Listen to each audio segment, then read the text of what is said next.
नमस्कार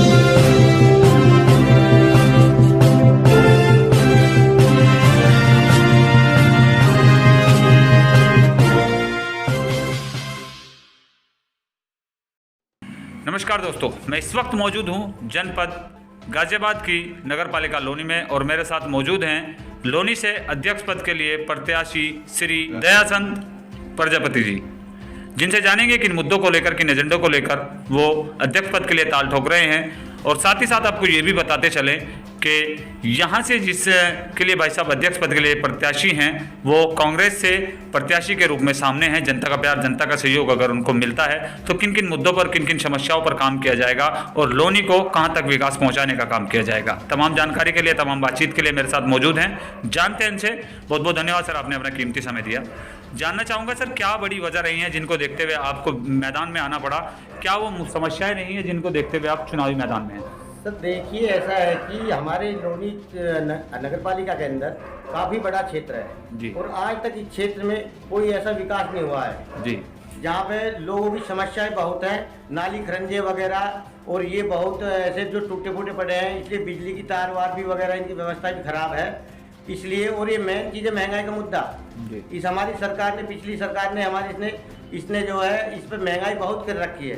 देखिए सिलेंडर कहाँ तक पहुँच गया, 1100 रुपये का सिलेंडर हो रहा है। और तो आप ये देखिए कि जो आटा दाल के रेट है ये आसमान छू रहे हैं। इसलिए हम लोनी नगर पालिका से अध्यक्ष का जो इस पर चेयरमैन प्रत्याशी के सीट पे ये खड़े हो रहे हैं कांग्रेस पार्टी से। और हमारी कांग्रेस पार्टी पिछले चरणों में भी हमारी कांग्रेस पार्टी ने कोई महंगाई पे जो महंगाई ऐसी नहीं की थी, इसलिए जो है हमारा यही मुद्दा है कि ये महंगाई की हम इस सरकार ने महंगाई आ रही है, इस सरकार की हम जो कमर तोड़ है वो हम इसको हटा करके इसलिए हम खड़े हैं। और मेन चीज़ ये है कि इस सरकार ने गरीब लोगों की कोई सुनवाई नहीं है। गरीब जनता हमारी बहुत परेशान है और गरीब जनता के अंदर आटा दाल नमक, यदि घर के अंदर एक चीज़ है तो एक चीज़ नहीं है। इस सरकार में लोगों को चावल गेहूं दे करके बहका रखा है जी। और मुद्दों को और ज़्यादा और चीज़ों की ज़्यादा महंगाई कर रखी है। मेन चीज़ हमारा यही है कि इस सरकार में जो अब ये सरकार इस टाइम मौजूदगी में चल रही है, ये लोगों की कोई बात नहीं सुनती और ये एक हिंदू मुस्लिम तत्व पे ये अपनी सरकार बना देते हैं।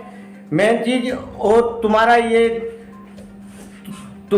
और जो इस सरकार के अंदर हमारा यही लक्ष्य रहेगा हमारी कांग्रेस पार्टी का कि हम इन मुद्दों को लेकर नहीं चलेंगे कि लोगों की हर चीज, हर सुनवाई को हम देखते हैं। इसलिए हम यहाँ लोनी नगर पालिका से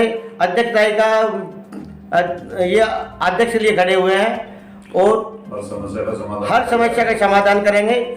उस समाधान करके गरीब लोगों की हर चीज, गरीब जनता हमारी इस सरकार में बहुत ज़्यादा ये परेशान होकर के महंगाई के मुद्दे पे ज़्यादा हम इस चीज़ को लेकर चल रहे हैं। जी सर, अब सबसे पहले अगर मैं आपसे बात करूं तो सबसे पहली प्राथमिकता पेयजल व्यवस्था को दी जाती है, क्योंकि जल है तो कल है। तो उसके लिए अगर मैं बात करूं तो नगर पालिका लोनी से अपने सभी नगरवासियों के लिए पानी पर क्या व्यवस्था की गई है? लोनी पे नगर पालिका में पिछली सरकार ने कुछ नहीं किया, कहीं भी पानी की व्यवस्था सही नहीं है। जी। दूसरी बात आती है सर निकासी को लेकर, हमारी जो नालियां हैं, हमारे जो नाले हैं, उनके निकासी को लेकर दूसरी व्यवस्था की जाती है। तो वहां पर नगर पालिका से क्या विकास कार्य हुए हैं?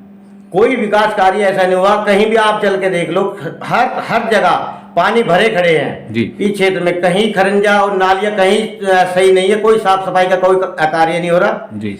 इस सरकार ने ये लोगों को सिर्फ झूठ बोल के बहकाती है सरकार। दूसरी अगर मैं बात करूं सर, लोनी क्षेत्र की सीमा वृद्धि को लेकर, काफ़ी सीमा वृद्धि पर काफ़ी जो नगर पालिका से बाहर के गांव थे वो नगर पालिका के अंदर लाए गए हैं, तो उनको देखते हुए वहां पर ज़्यादा विकास की ज़रूरत है। तो आप क्या मानते हैं? देखिए, वहाँ पे विकास की जरूरत तो है, लेकिन वहाँ पे कोई ऐसा इस सरकार में कोई विकास नहीं है जी। और ये जो कुछ गांव और भी जोड़े गए हैं जी, उनको फिलहाल इस प्रक्रिया से लिस्ट से हटाने की कोशिश की जा रही है जी। क्योंकि कुछ लोगों ने इस पे याचिका लगाई हुई है जी कि लोनी में जो नगर पालिका पहले ही सरकार ने कोई विकास नहीं किया जी, इसलिए हमारे ग्रामीण में ही रहने दीजिए जी। और यदि हमारी सरकार आती है जी हमारी कांग्रेस पार्टी की सरकार आती है तो हम हर जन को लेकर के, हर एक गरीब तबके के आदमी को लेकर के हम इस मुद्दे को दूर करेंगे। और ये जो भी ये गांव ग्राम जोड़े गए हैं, इनमें हमारा बहुत ऐसे लोग हैं जो हमारी गरीब जनता है, उनके लिए हम बहुत ज़्यादा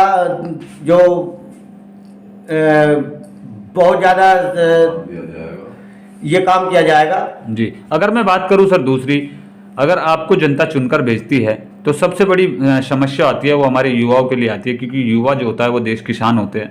युवाओं के लिए अगर मैं नगर पालिका से बात करूं, कोई भी ऐसा फील्ड नहीं है, कोई भी ऐसा ट्रैक नहीं है, कोई भी ऐसा ओपन जिम नहीं है जिसको लेकर बच्चे फिजिकल फिटनेस की तैयारी कर सकें, तो उसके लिए आपके क्या प्रयास रहेंगे? देखिए, लोनी में अभी तक कोई ऐसा फिजिकल इस सरकार में नहीं हुआ है जी। यदि हमारी सरकार लोनी में नगर यहाँ से आती है तो हम इसे हर चीज़ की सुविधा देंगे जी। बड़े अस्पताल और अस्पताल खुलवाएंगे। अस्पताल खुलवा कर उसमें गरीब जनता की सबकी जो है सेवा ठीक होएगी उसमें। और जो हमारे नौजवान पढ़े लिखे नौजवान जो ग्रेजुएशन भी है, आज तक उनको कोई नौकरी नहीं है जी। ठीक है जी, वो दर दर की ठोकरें खा रहे हैं सरकार में जी। उनको अंगूठा दिखा दिया जाता है जी। ठीक है। और ये भी कहती है सरकार कि हाँ भाई तुम समोसे तल लो, पकौड़ा तल लो। इस सरकार में किसी की सुनवाई नहीं होती। यदि हमारी सरकार आती है तो हम हर जन को साथ लेकर के चलेंगे। बुजुर्गों के लिए आपके क्या मुद्दे रहेंगे? बुजुर्गों के लिए जो है वृद्धा पेंशन की सुविधा की जाएगी जी। और घर घर जाकर के हर चीज के सर्वे किए जाएंगे जी। ऐसा नहीं है कि हमारी सरकार, ये कांग्रेस पार्टी सरकार पहले से भी चलती आई है, इसमें पहले से भी हर सुविधा दी गई थी। इस सरकार में आकर सारी सुविधा निरस्त कर दी गई है जी। तो ये कहना गलत नहीं होगा, जनता अगर आपको चुनती है तो जनता की जो समस्याएं हैं, लोनी नगर पालिका की जो समस्याएं हैं, उन तमाम समस्याओं पर आप काम करेंगे?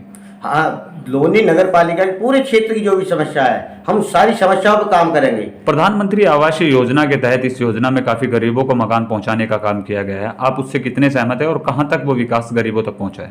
नहीं, कुछ लोगों को पहुंचाया है लेकिन कुछ लोगों की फाइलें बंद कर दी गई है। ये सिर्फ ये सरकार बलगाती है इंसान को जी। ये कोई ऐसी सुविधा नहीं देती सरकार जी। लेकिन हमारी कांग्रेस पार्टी की सरकार जिस टाइम यहाँ आ जाती है तो उस टाइम पूरे अपने तन मन से लग जाएंगे, इस सरकार में हर सुविधा पहुंचाएंगे। अगर बात करूं सर नगर पालिका की विद्युत विभाग को लेकर, तो विद्युत विभाग में भी बड़ी खामियां नजर आती हैं।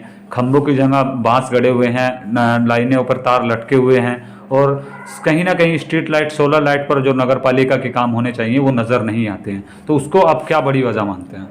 देखिए, ऐसा है, बड़ी वजह यही है कि विद्युत विभाग के कुछ कर्मचारी जी इस सरकार से मिले हुए हैं जी और उन्होंने लोगों को बहका रखा है। वो कुछ सुविधा नहीं करते और वहाँ पे दलाली खोरी हो रही है जी। इन लोगों ने जो है आम कुछ दलाल पाले हुए हैं, उनसे जो है उनका लोगों को जो है लोगों की समस्या सुनते नहीं वो लोग जी। और उनको दफ्तरों में जाके उनको झटका दिया जाता है जी। और यहाँ पे इस सरकार में कुछ लोग ऐसे तत्व हैं जो उनसे उगाई करवाते हैं जी। तो देखा आपने, ये थे हमारे साथ अध्यक्ष पद प्रत्याशी जिन्होंने बताया कि जनता ने अगर मुझे चुनकर और 5 साल सेवा करने का मौका दिया तो मैं जनता के बीच रहकर जनता की तमाम समस्याओं पर काम करूंगा और जनता के दुख दर्द को समझते हुए वहां तक विकास पहुंचाने का काम करूंगा। जनता अपना एक दिन मेरे लिए निकाल कर मेरे हक में वोट करे, 5 साल जनता के बीच रहकर उनकी सेवा करता रहूंगा। देखते रहिए मेट्रो लाइफ न्यूज, दिखाते रहेंगे पल पल अपडेट।